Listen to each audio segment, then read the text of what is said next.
Let me tell you the story of one of Britain's most infamous serial killers, the man the media dubbed the Yorkshire Ripper. His real name was Peter Sutcliffe. On the surface, he was just a quiet truck driver from Bradford, married, soft-spoken, and seemingly ordinary. But behind that mask was something darker. Between 1975 and 1980, he went on a brutal killing spree that left 13 women dead and at least 7 more severely injured. It started with attacks on women working as sex workers.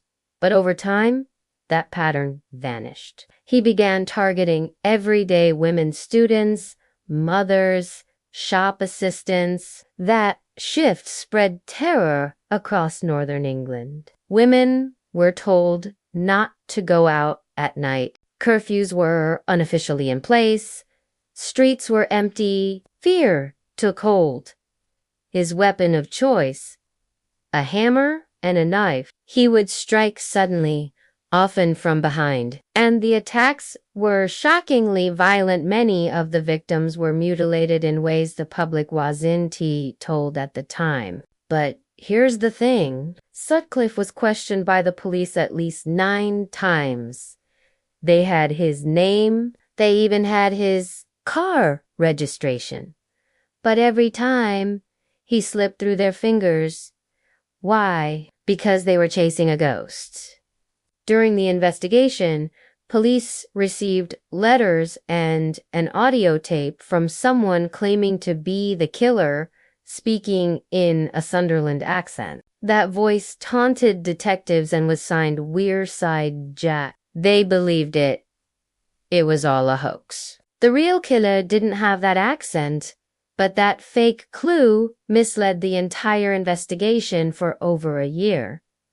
Meanwhile, the real killer kept striking. Then, in January 1981, it finally ended by pure chance. 2 police officers in Sheffield stopped a man in a car with stolen license plates.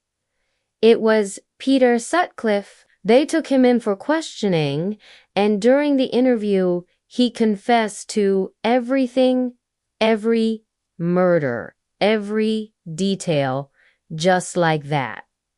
His reasoning, he said he was on a divine mission, that God told him to rid the world of sinful women. He was diagnosed with paranoid schizophrenia and sent to Broadmoor Hospital, a high-security psychiatric facility. But even then, public anger didn't stop. Many believed the police had failed miserably. There were protests, investigations. People were furious that so many women had died when the killer had been in plain sight so many times. Eventually, Sutcliffe was moved to prison, where he remained until his death in 2020 from COVID-19.